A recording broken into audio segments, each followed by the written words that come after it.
All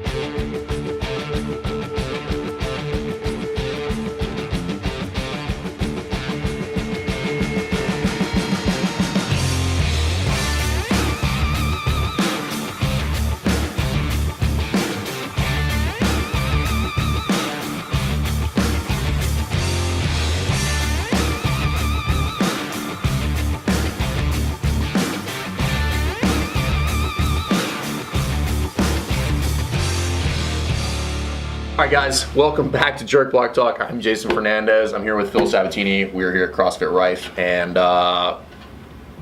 today we're going to talk about weightlifting. Weightlifting Wednesday, as we promised. We've already talked about like a ton of shit today. But unfortunately, it's like being at the bar when you solve all of the world's problems and we didn't write anything down. So we're going to try to circle back on a couple of topics we already covered. But today we were talking about kind of developing lifters, and I'm going to let Phil kind of lead the conversation here, but kind of the general topic is kind of like how you develop a lifter and that process and what it looks like, and if you want to allude to, I'll kind of lead in, but the basic premise is this, guys, is you want to develop the athlete first, and then try to develop the lifter out. Kind of the old, Eastern Bloc Russian premise, which is GPP first, and then we're going to go into specialization. So yeah, that's a philosophy that I kind of adopted when I was a strength coach at the collegiate level. So you'd see football coaches that wanted me to help their athletes be better football players, and a lot of times they lack just basic movement skills like shuffling and footwork stuff. So then I had a light bulb moment, and it's like, we need to just get back to basics, and the better the basics are, then you can progress off of that. So it's a philosophy I use with our lifters too. So I think it's your job as a professional to be able to see who needs high frequency type program, or who needs a basic general program that might improve their movement, or might improve their. So for instance, some of you guys have been in the gym. If you haven't, what you'll see, most of Phil's new lifters, when they come in, a huge portion of the beginning of their block of work or their warm-up is like basic calisthenic work. Right. A lot of footwork, just plyometrics, agility drills, and things of that nature, in order to build some of those neurological components that are required when we're doing complex movement, like snatch, clean and jerk, stuff like that. So, talk to you a little bit about that. I mean, I know what they are, but talk a little bit about some of those kind of drills that you have particularly your younger athletes, that before you start throwing them a barbell. So not everybody needs to come in and just hand them a barbell and clean and jerk, because that might not be their sport. Like, they might be a soccer player or swimmer, and we're just laying strength and conditioning on top of that to make them not every athlete or not every lifter, or everybody that walks through that door that's interested in weightlifting has had any athletic background at all. So in order to even just to improve clean and jerk and snatch without even doing clean and jerk and snatch can be done just with basic neurological stuff, like plyometrics. So that's the first thing every day. We'll do just basic plyometrics, both double leg and single leg, and that will progress from the intensity, and the difficulty will progress from like standing jumps to bounding type movements, or even depth jumps, which are a lot more challenging. And depth. I was like, God, and it could be people are dying in Phil's program are dying. No, but it's you can see those. I think if you've been in the game long enough, you can see those who lack just basic neurological components. And there are a couple tells I look for. What are those? I look for basic stabilization, so that you can see synchronization of the firing patterns, overhead, or if you're doing like a multi-joint exercise, or like a single leg or single arm exercise, does it look stable? Does it look solid? So that's number one. Number two, I look for different things like speed out of the bottom of a squat. So you can see a lot of like neurological stimulation and adaptation if they can stand up hard out of a squat, versus just collectively and slowly developing this force. And is it enough to get you over the sticking point?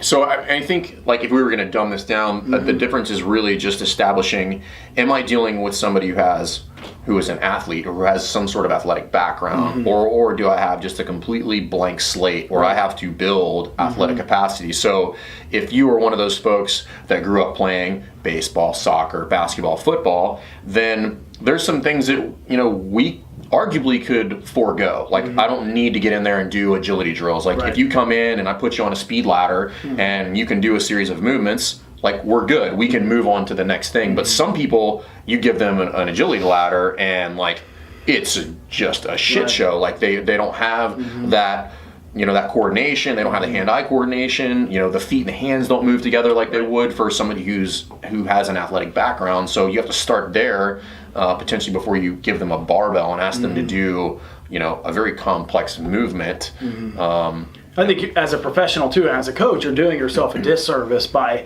handing them a barbell first, because the easiest thing, you make it easy on yourself, the easiest thing that you can do is just start with basic movements, and that will enhance snatch and clean and jerk before you even give them a barbell. Yeah, so you have so Ella's in there, and like, I was watching you work with her, and I mean, tons of just one arm throws, one arm, one leg throws, just developing motor patterns, hand-eye coordination, catches and holds, stabilization, stuff like that. And then I was watching her clean today, and it looked good, dude. I was like, all right, that's awesome. Just 4 or 5 weeks of work. Yeah, and that says a lot about the neurological adaptation of the body too. And the majority of that work in the so just to be clear, the majority of that work in the 4 or 5 weeks was not on the barbell. Right, and very limited strength work, just movement. Under a little bit of load that requires some stability. I mean, I don't think I've seen her with more than 45 pounds. Right. Yeah. I mean, she's 14 years old and she's athletic. She plays sports. But this is definitely. But I can tell you, there's a distinct difference between where she was.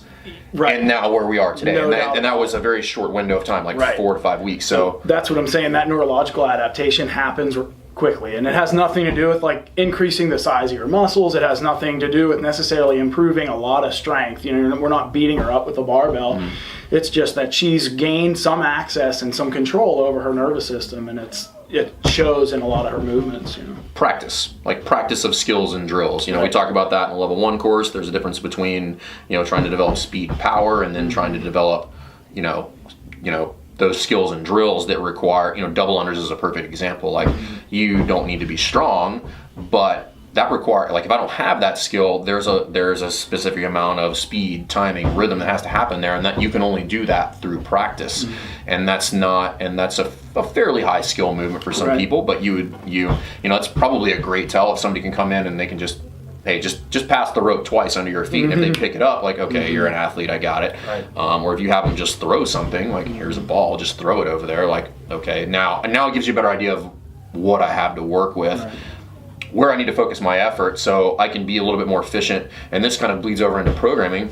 If I can do a basic assessment on my athlete first, now I have a better idea of how I have a program, because a lot of people are just giving people a template. Here's your template for your programming, and that in reality is probably might just by pure coincidence be the worst possible programming you could give them, based on their background, their abilities, and their development as an athlete. So I thought it was important that we kind of discuss that a little bit. So, and I think Phil does a great job of that. And I was familiar with it, having come through collegiate strength, collegiate athletics.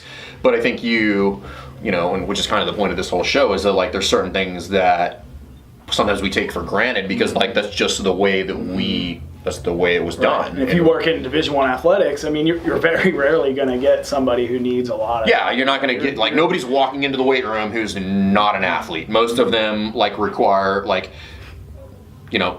and this is my rub, right, is just because you have a great athlete doesn't make you a great coach. They're just fucking athletic, right? Sometimes you just win the lottery by the person who walks in your weight room, and you get to be the world's greatest coach, and that's not necessarily the case. But it's far different when we're dealing with a lot of people that walk into CrossFit gyms specifically, and even people who just want to dabble in weightlifting, are not necessarily athletes. They're not athletes, right? They're coming with minimal amount of skills that we would take for granted, having played college baseball, college basketball, been in the weight room, spending a significant amount of time with a barbell, seeing things that just come naturally to people that have spent 20 plus years playing athletics.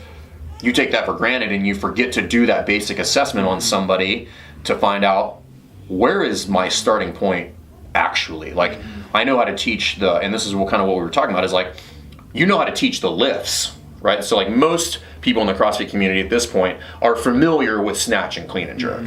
But that is entirely different than developing an athlete. Like, just because you can teach those two movements doesn't necessarily mean you're prepared to develop an athlete. And particularly younger athletes, right? So younger athletes, that's incredibly important. But then even if we're going to go broad spectrum, the same thing applies for general population that walks in the door, right? So like, you have masters athletes that just came in and wanted to do weightlifting and like haven't touched the barbell. So you have to go through that process of doing that evaluation, figuring out where they're deficient. Are they deficient? You know, and you can use the 10 general physical skills that we teach in the CrossFit Level 1 course. And if you're looking for, you know, coordination, accuracy, and agility, those are those neurological components that we're talking about. That, like, you know, quite frankly, you can't fucking lift weights if you don't have those. Like, it's not happening. You know, you can be as strong as you want. We had some strong dudes in the gym today who I had to pull some weight off the bar, and I said, you can be as strong as you want, but your lack of understanding of the movement, the lack of coordination that's happening here it's gonna get you every time. Like, you need to be efficient first. So, awesome. Anything else you want to talk about with regard to that? No. Cool.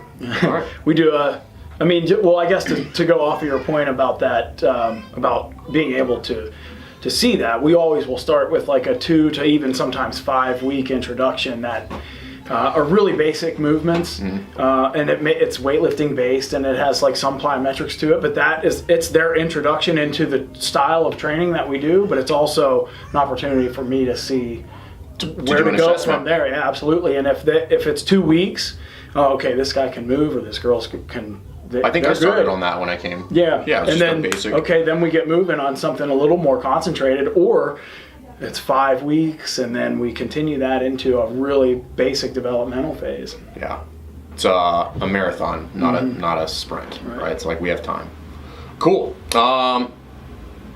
Yeah. So if you guys are starting to dabble into, you know, training sport specific athletes too. So again, it's not necessarily like one of these things where like you're making better weightlifters. Like, somebody might come into you and say like, my kid wants to play Division I football, and it's like, well, I don't really care if he can clean and jerk 315 pounds if he can't shed a block. Like, you need to be able to make that skill set and that speed and power and the coordination, accuracy, and agility a transfer to their sport. And if you're leaving out some of those agility drills, things of that nature, where they can start to figure out some of the footwork, the speed and timing of how to move their body in space, which you would cover in that introductory piece of your program, you not only have a stronger athlete, but you have a better athlete who way more efficient, who can get it done on the field. Because you know this far better than most. Like, no football coach cares how strong your football players are. Like, they want them to be strong, but if your O-line's getting crushed, like, he doesn't care that they can all back squat 500 pounds. Like, it's not transferring to the field. Yeah. So I think that's important to remember, is that, like, we love CrossFit and we love weightlifting, but remember that the athletes that come into your gym, it's not about what you want, it's about what they want. So if they're coming to you for sport-specific work, you need to be able to give them sport-specific skills so that they can transfer and be better athletes. So cool. If you guys have more questions about that, and specifically more for Phil with regard to, you know, strength and conditioning for sport-specific athletes, you work primarily with football, right? Yeah, football, stuff like that. Put it in the comments. We can get you in touch with him. And if you like this content, please subscribe to the YouTube channel. If you have any comments or anything like that, put them in there, and we'll see you next time. Thanks.